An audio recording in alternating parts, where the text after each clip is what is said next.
Good day, everyone. So, we will gonna report about the utilitarianism, the conscientialist ethical framework. So, the intended learning outcome for this is articulate what is ethical based on utilitarianism or the conscientialist ethical framework. Critique utilitarianism. Who originated the utilitarianism?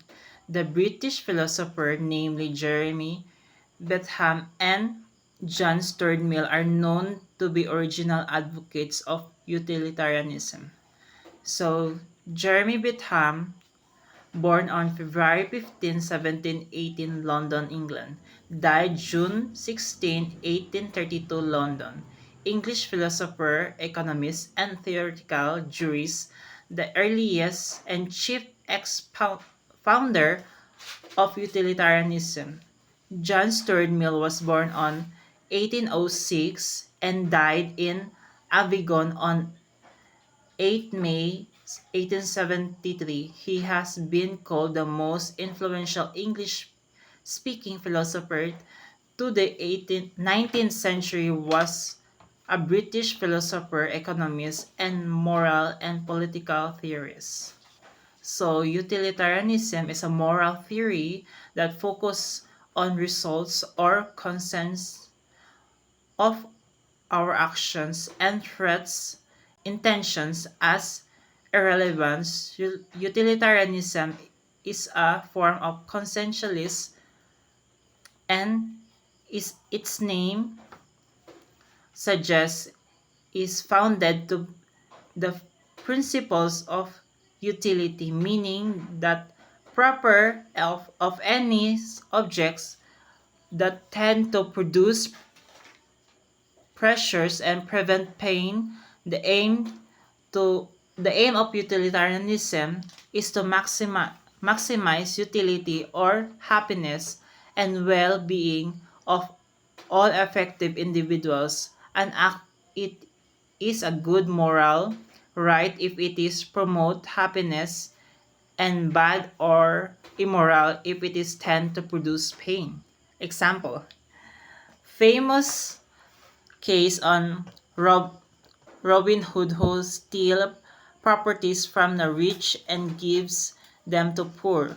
From the point of view Christian ethics, Robin Hood action is immoral because it deprives of rights that due to them. However, from the point of view of utilitarianism, Robin Hood action is morally good action. It produces maximum benefits to the majority. So happiness means the absence of pain. In order to measure the degree of happiness pleasure, Betham's introduced Felicific calculus, also known as utility, which computes the intensity, duration, certainty, propi- propinquity, fecundity, purity, and extent of the pressure of an actions. So, an action to be preferred, it is a pressure. So, intensity, more intense. Duration, lasts longer. Certainly, more certain but certain that it will happen. Propinquity, will occur sooner. Fecundity, proper, probably followed by another pressure. Purity, purer. Extent, benefits the majority. So, formula of Felicific calculus: pressure or sum of the pressure the actions can produce pain, or sum of all pain it can produce balance. For Bentham, the balance is the basis of morality of actions. If the balance is in favor of pressure, then the action is good. Whereas, if the balance is in favor of pain, then the act is bad. So, my Reporter will continue this report. Generally accepted principles of utilitarianism. So number one, pleasure or happiness. It's the only thing that has intrinsic value. So, for example, kanang magkaon kag food, kanang ikaw jud mismo magluto or ikaw jud mismo gapalit. So you can feel pleasure or happiness is intrinsic because dili siya rewarded or hinatag lang sa imuha. So, number two, action are right if they promote happiness and wrong if they promote unhappiness. So, if someone do good, they promote happiness. So, if someone do bad things, so they promote unhappiness. So, number three, everyone's happiness is counts equally. So, when we say happiness, is na tanan sa to ano equally. So, next is the difference between Bentham and Mill view. Bentham advocated that pleasures and pains differ in quantity and not in quality, but Mill considered both quantity and quality of pleasure. So, according to Jeremy Bentham, theory of legislation, utilitarianism is an ethical foundation which determines that morality and legislation should be organized so as to provide the greatest happiness for the greatest number. So, for example of that, if 7 like chocolate and 3 like vanilla, and if all them get the same amount of pleasure from the flavor they like, then they should choose chocolate. This will yield what Bentham in famous phrase called the greatest happiness is the greatest number. So, next is according to Mill, acts should be classified as the morally right or wrong only if the consequences are such a significance that person would wish to see the agent compelled, not merely pursued and exhorted to act the prepared manner. So for example of that, you might decide to hold the drug but not release it because don't want to risk that someone people might have a bad reaction. It will benefit you more to release the drug and make money, but you might make decision to put other before yourself. Next is the similarities of Bentham and Mill view. First is both thought that the moral value of an act was determined the pleasure of produced. Second is the goodness or rightness and badness or wrongness are located in consequences an act. And the last one, an act that increase happiness or pleasure or minimize unhappiness and suffering is right and good. Act that decreases happiness or causes suffering is wrong and bad. For Bentham and Mill pleasure, what is moral and ethical? Does pleasure mean self-gratification? So for Bentham and Mill, morality is about maximizing happiness for everyone, not just self-gratification. The nature of utilitarianism. So utilitarianism is an effort to provide an answer to the practical question, what ought a person to do?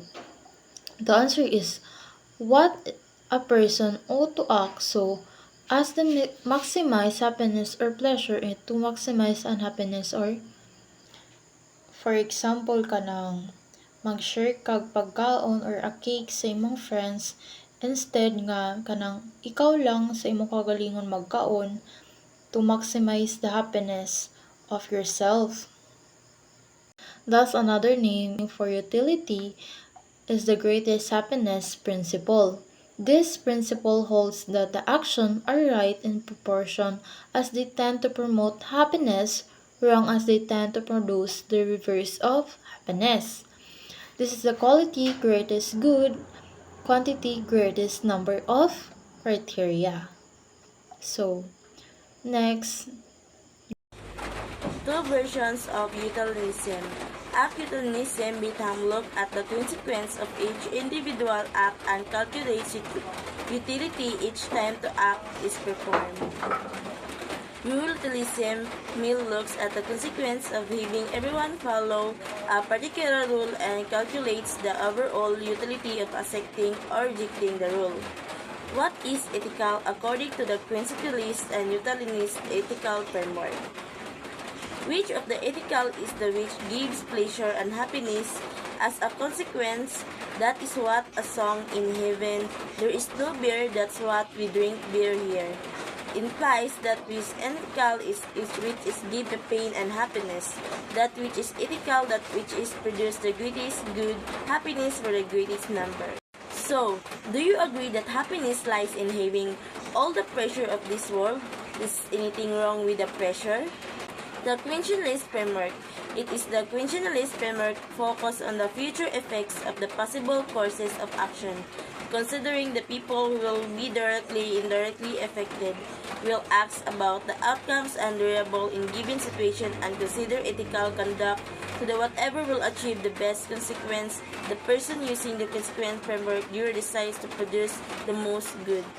For Vietnam, will Mill avoid pain, pursue pleasure that means to be ethical? What kind of pleasure is morally prepared? Mill asserts intellectual pleasure is not but physical pleasure as expressed by song of alcoholic. In heaven there is no beer. That's why we drink beer here.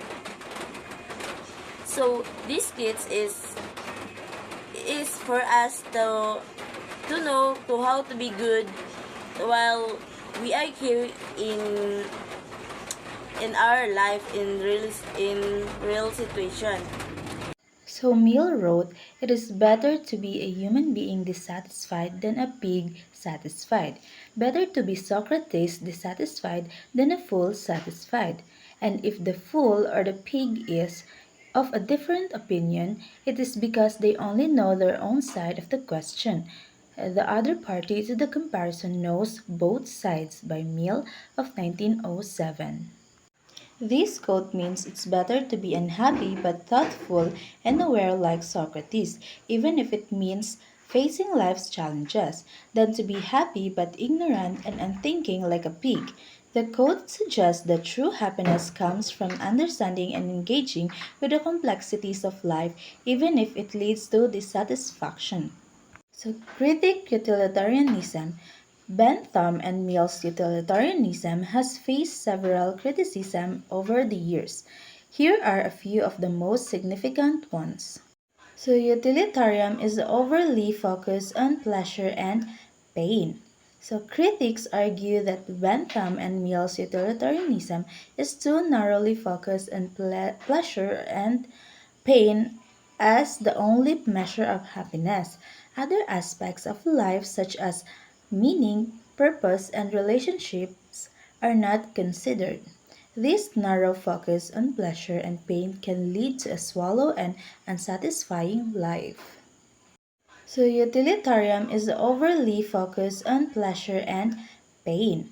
So, critics argue that Bentham and Mill's utilitarianism is too narrowly focused on pleasure and pain as the only measure of happiness.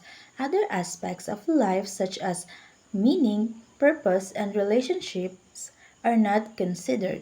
This narrow focus on pleasure and pain can lead to a shallow and unsatisfying life. The next one is the utilitarianism is difficult to apply in practice. Critics argue that utilitarianism is difficult to apply in practice because it requires us to predict the consequences of our actions accurately. Since the future is uncertain, it is challenging to determine the best course of action to achieve the greatest happiness for the greatest number of people. The third one is the utilitarianism can lead to unjust outcomes. So, critics argue that utilitarianism can lead to unjust outcomes because it prioritizes the happiness of the majority over the happiness of the minority. This approach can justify actions that harm a few people if it benefits the greater number of people. So the fourth one is the utilitarianism is too demanding. Critics argue that utilitarianism places too much demand on individuals to always act in a way that maximizes happiness. This demand is unrealistic and can lead to guilt and anxiety. The fifth one is the utilitarianism is too individualistic. Argue that utilitarianism is too individualistic and fails to recognize the importance of community and relationships. The approach can lead to the neglect of the needs of and interests of the community as a whole. So now the utilitarianist advises to us to avoid pain to be ethical. How can you reconcile with this with Catholic and Muslim tradition of fasting and ab- abstinence? Are these not source of discomfort and pain? So according to Bentham and Mill, the sad truth is that it is the greatest happiness of the greatest number that is the measure of right and wrong, according to Bentham. And according to Mill, actions are right in proportion as they tend to promote happiness, wrong as they tend to produce the reverse of happiness. By happiness is intended pleasure and the absence of pain. So Bentham says in this the best way to decide something is right or wrong if it is makes the most people happy. And Mill agrees but adds that happiness means experiencing pleasure and avoiding pain. So actions that bring more pleasure and less pain are considered right.